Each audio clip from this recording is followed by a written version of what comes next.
Say what you wanna say to me now. I wanna wake up with you in the morning. Show me there's nothing fake to me now. I wanna wake up with you in the morning. Say what you wanna say to me now. I wanna wake up with you in the morning.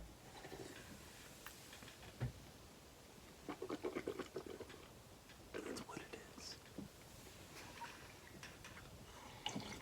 Hello and welcome to my channel. My name is Laura and this is Small Stuff Big Family, and we have my husband here today. Hello. This is Mark. Today we are on here to talk about how we make our marriage work even though we have pretty opposing interests in a lot of different ways. We've been married about 1.5 years now, and we've been dating for 2.5 years. And we met dating online on Match.com, as a lot of people do nowadays. And when we first started dating, I think at first we noticed like all the things that we had in common. I think that's pretty typical whenever you meet somebody, no matter if it's online or in person. The first things you notice are like, oh, hey, we have this in common. Enough in common that we could easily start conversations. But on our first date, it was pretty apparent that we had some big opposing interests, at least from my perspective. What about you? What did you think when we first started dating and on our first date? There was a few things that came up. I guess the religion was different, obviously. When you're on your first date, you don't talk about as much in-depth things to start off with. It's more getting to know the person. Yeah. But there was a few things that came up. You're not supposed to talk about like religion or politics on the first date, but we definitely did. And those are two things that are like completely different. I mean, You asked that question. how did that even religion I was. I don't remember how that came up. Did I ask you? I'm pretty sure you asked me. I just point blank asked I you. think it was talking about something to do with church or something. Going to church. Oh, I think I asked if you go to church. Yeah, I think you asked if I went And you to mentioned, church. yeah, and then you mentioned that like your girls were in Catholic school, I think, and that you were Catholic. And I think you were talking about how the church that you went to, how much you liked it and enjoyed going there, and Yeah. how much it had helped you through different things and different times. Yeah, that's true.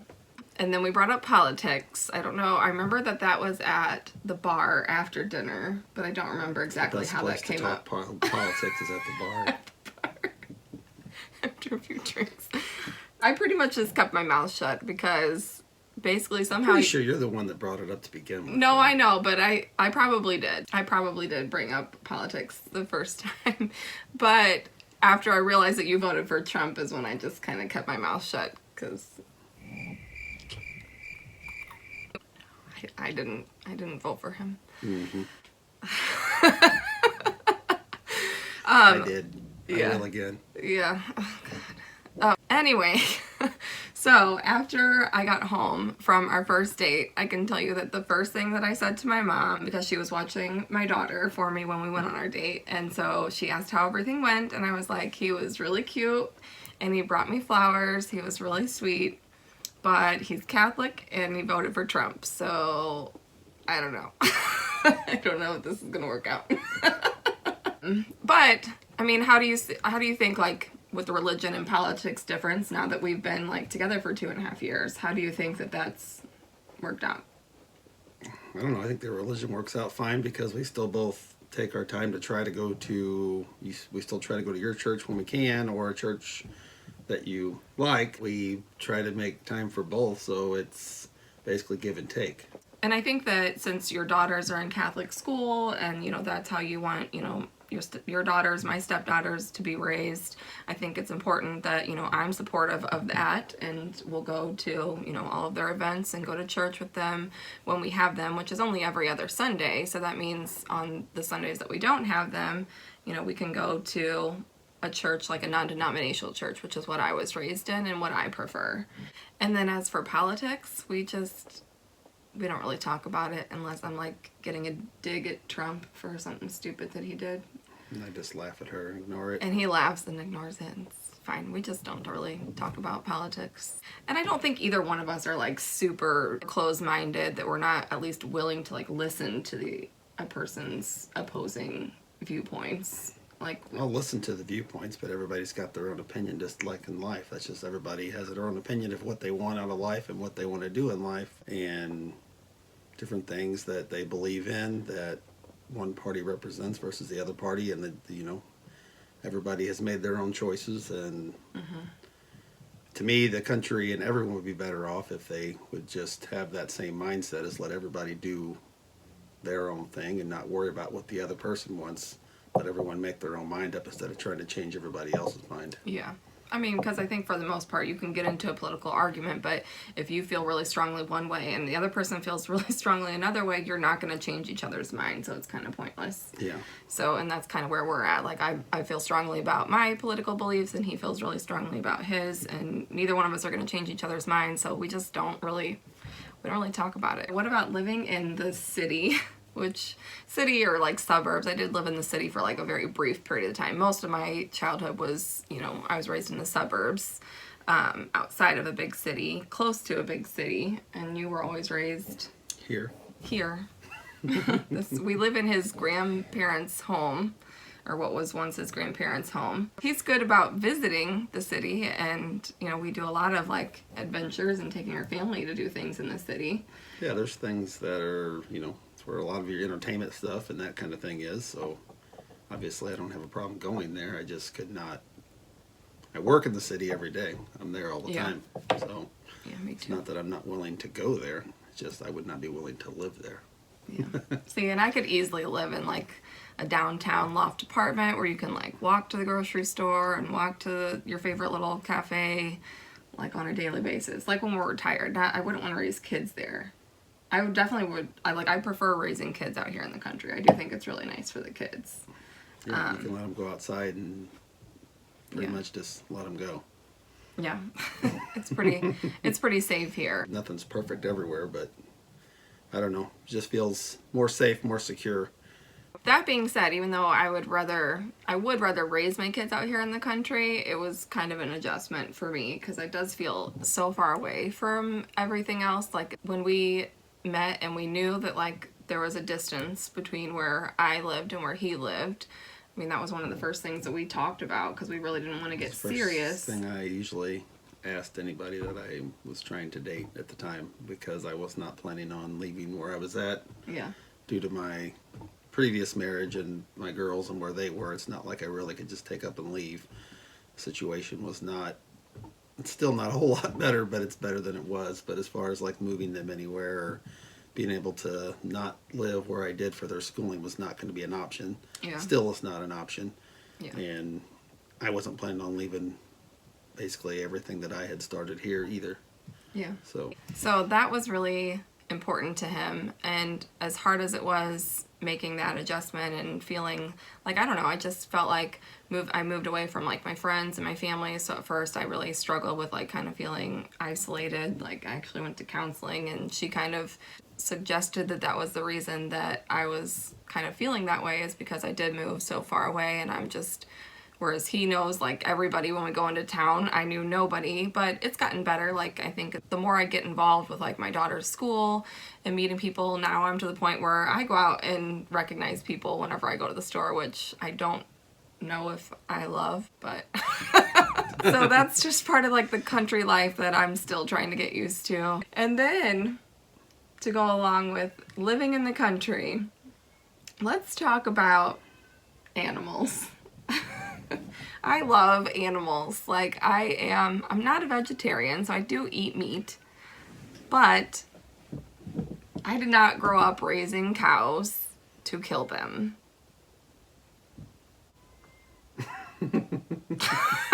So that was an adjustment for me whenever I moved out here. Like, first off, you're not raising them to kill them. You're raising them for a purpose. Mm-hmm. It's like I told her, all that magical meat that pops up in the supermarket came from somewhere. But so just talk about it. Talk about raising cows. I think it's just part of life, and I don't know, like I said, everything came from somewhere. Everything serves a purpose. It's the circle of life. I think the other thing is, kind of as you titled it, and when we're doing this, is animal lover versus someone that farms. I don't think that I hate the animals. You know, you don't try to take care of your animals and raise them. It's not like it's like torture for them their whole lives. You try to give them a good life and take care of them, because if you're not taking care of them, first off, they're not going to make it and they're not going to produce the way you want them to. But I think it's more of a treating them with respect and not, you see things that are ridiculous and horrendous, but there's two sides of everything, and a lot of things get portrayed one way that is not the way that it actually is. Yeah. But I think honestly it opened my eyes a lot to like what goes into producing beef and like just like the raising of them. I don't know if that's the way it is everywhere, but this is the only thing that I've ever seen is what you do and how you raise them. But I can tell you that those cows, they're well fed and well cared for. The girls actually really like, especially Lexi, she really likes helping with that. So it's kind of neat for her to see that experience too. And like going back to that, just a difference of like how you were raised. Me and my kids, until we moved out here, had never been around, anybody that raised animals. But your girls, it's just like second nature for them. Yeah, Michaela, our oldest daughter, the 7-year-old, she's lost pets. We've had that kind of stuff. It's not that she's like numb to it. She doesn't like it. She's the biggest animal lover, or whatever you want to say, as anybody there is in this world. But it's not. She knows how it works, I guess, basically, and she understands it, and it's not like depressing for her when something has to happen, or she sees it, or which to me is a good thing, because that's life. No matter if it's a animal or a person, nobody's here forever. And I think that in a way kind of helps you to cope with that, down the road with other things. Kind of having an idea or respect of that part of life. So besides raising the cows, the other thing I think that was a big difference, obviously, in opinion was, I live in the country and I love to hunt. It's probably my favorite hobby. I've done that since I was little. I started doing that with my grandpa, did it with my uncles, I do it with my cousins. It's probably my favorite time of year is, getting to go spend time with them. It's, it's certain time, it's bonding time. And you hear people say that about hunting, and I don't think unless you do it, you actually respect it or appreciate it. But it's time you spend, not that you want to get away from your family, but it's something that you do and you're enjoying it with other people that do it.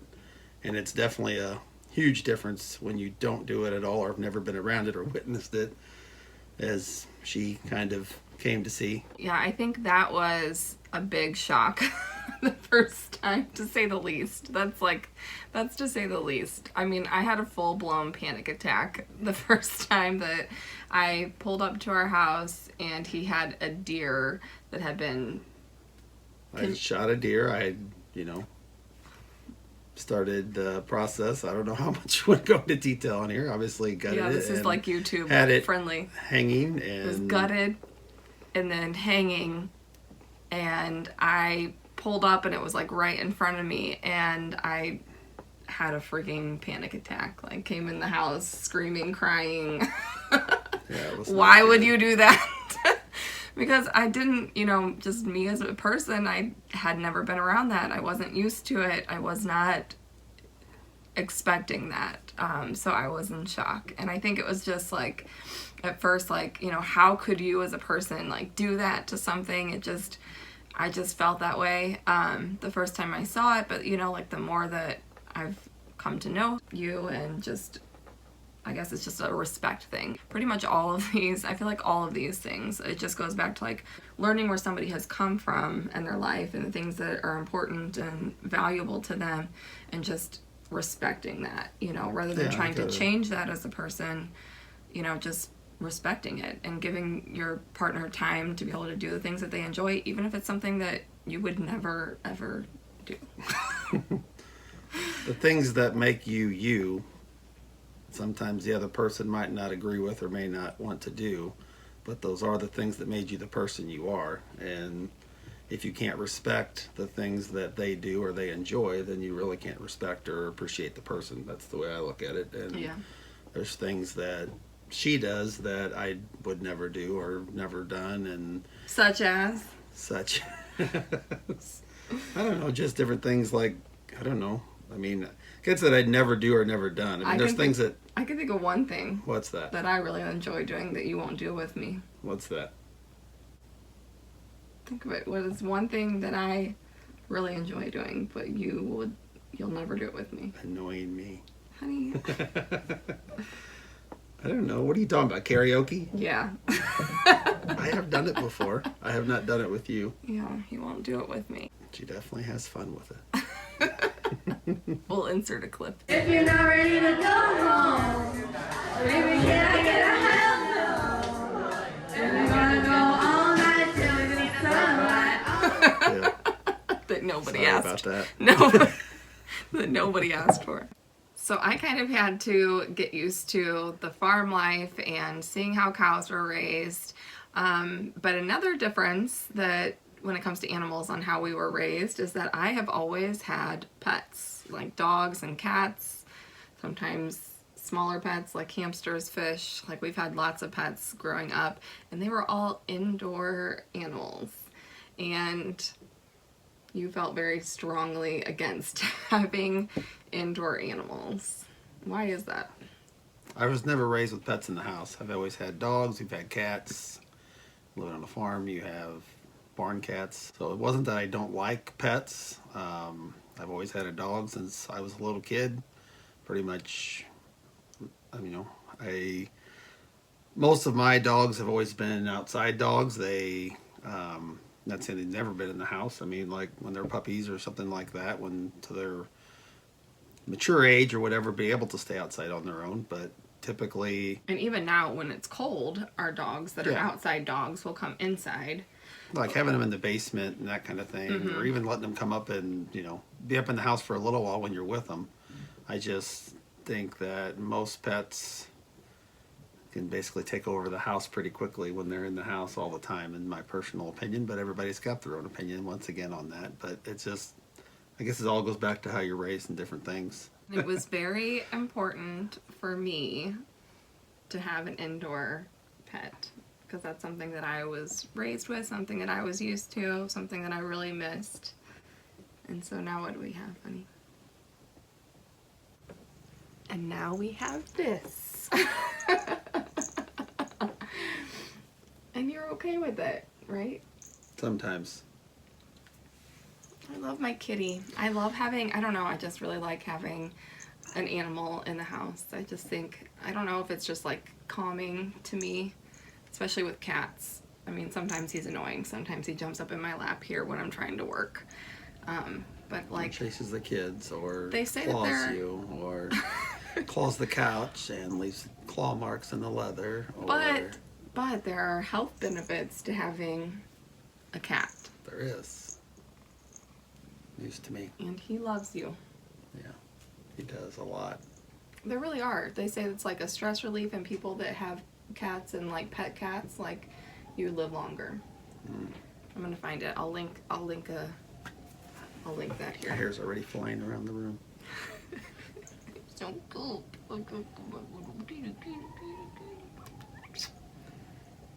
It makes me happy. If it makes her happy or it makes the other person happy, that you got to be willing to see both sides of it, because if it means that much to her, there's things that she's given up for me, and there's things that I have to give up to make her happy too. That's part of a relationship. Like, I don't have 5 cats inside.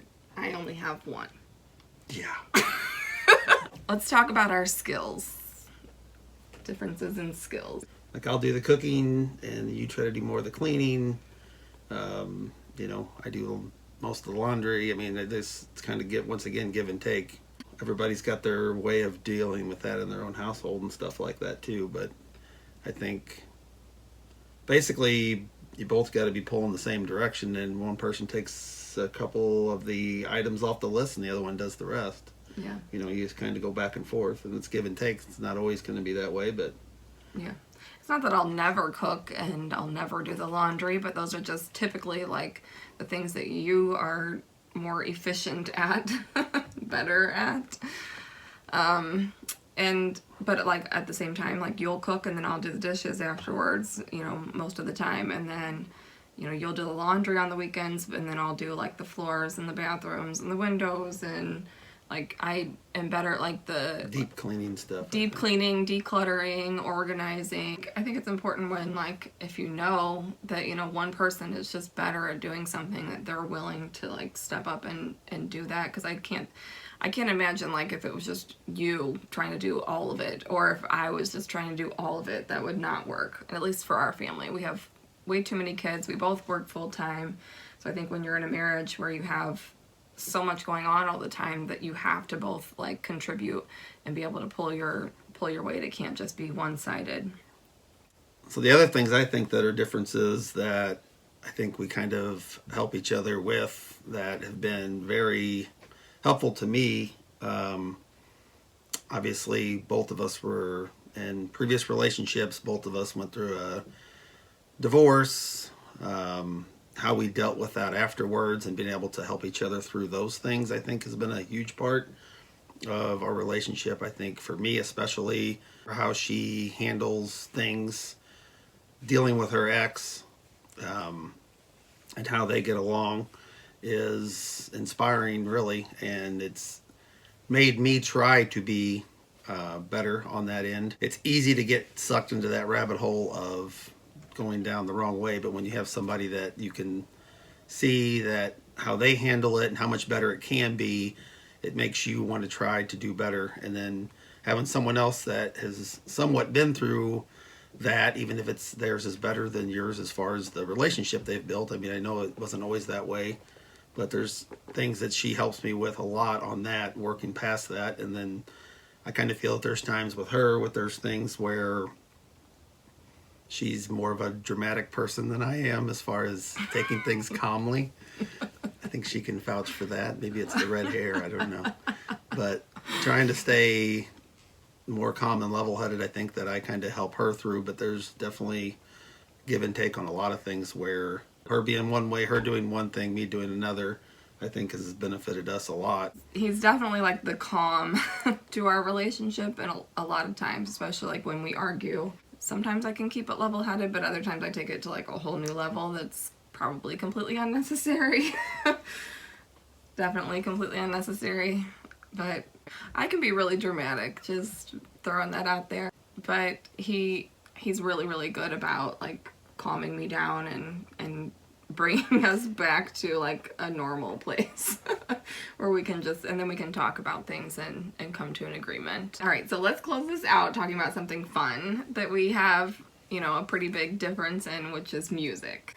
I like everything, honestly. I don't think it's a huge difference. I think the biggest difference is in what our primary music selection was, because I think both of us, it's like a variety of music. Yeah. Some of yours was more obviously towards the, you know, gangsta rap. Yeah. But I don't know. It's like if you go into my truck, I mean, I'm pretty sure everybody can guess what you're going to hear first when you hear in there. It's going to be usually country music, and then, like I said, but I listen to a little bit of everything. I'll listen to rock, I'll listen to rap, I'll listen to oldies. There's certain songs from every genre that I like, but if you go into my truck, if it's not on 101 ESPN, then it's probably going to be on country music station. And then if you go into her car, then it's either like gangsta rap or Christian music.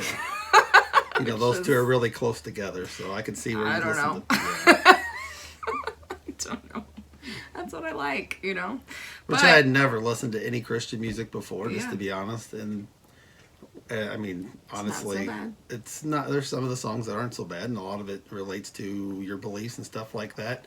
And I honestly think a lot of that, more of a respect for that, came from actually going to her church and actually kind of seeing how they work those songs into their service. Yeah.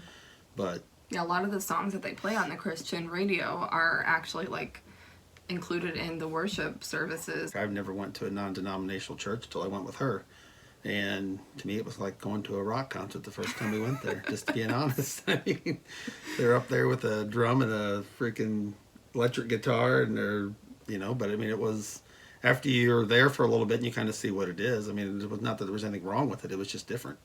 And I think that's goes back to everything. Yeah. As there's going to be differences, but if you don't look past those and be willing to, see what's behind those differences, you never know what else is there. And seeing what it means to your partner. Like, it's Yeah. important for you that your girls are raised in the Catholic school and that, you continue with that tradition that you were raised in.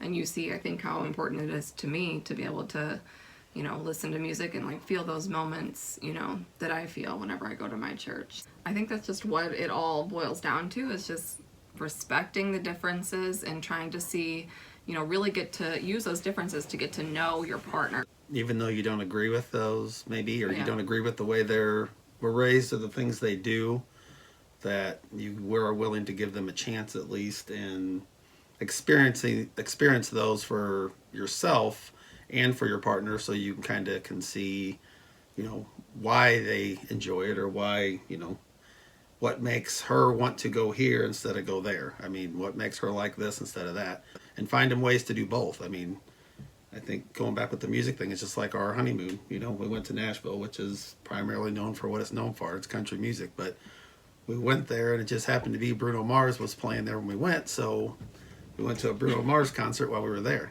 and I enjoyed the hell out of it. It was a lot of fun. It was really neat to see, and I would go again. Experience those together and see something that makes her happy.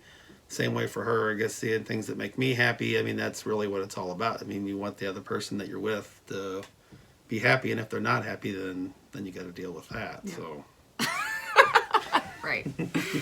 And I just think it makes, like, the marriage as a whole actually more rounded. Like, it's a well-rounded. I think if everything was the same, between two people, I don't know, maybe it's just my personal preference or my thought that it would just be kind of boring, like it would, if you were bringing the exact same things to the table, then you're not really contributing anything new to that person. I think it's kind of neat when you do have, a lot of opposing interests and viewpoints and perspectives that you bring into the relationship. I think it makes it really interesting. I think that, and being willing to, on certain things, go with the other person and see their point of view on it too, because some people just refuse to do that because they don't. I've never done that. I'm not ever going to do that type of attitude, and I think that, can drive a wedge sometimes, where if you're willing to try it, and then, hey, you tried it. If it's kind of like trying new foods. If you tried, you don't like it, at least you know you tried it. Or if you don't try things, then you don't know if you like them or not. Yeah. Yep. So. All right, I think that's where we're going to end it for today. Thank you guys so much for being here. Thank you for watching. Don't forget to give it a thumbs up if you enjoyed it. Dork. Don't forget to subscribe before you leave. If you liked this, if you liked having him on here, let me know, and we'll see what we can come up with for some more video ideas for him. I'll come up with some more good ideas. He'll come up with some good ideas. This actually really was his idea. Don't forget to subscribe before you leave. Next Monday, I have a video where we took all 5 of our kids up to the top of the arch coming up. So, Spoiler alert, we brought them all back. yes, and they all made it back home safely, which is always the goal. Thank you guys. I hope you have an amazing day. Bye-bye.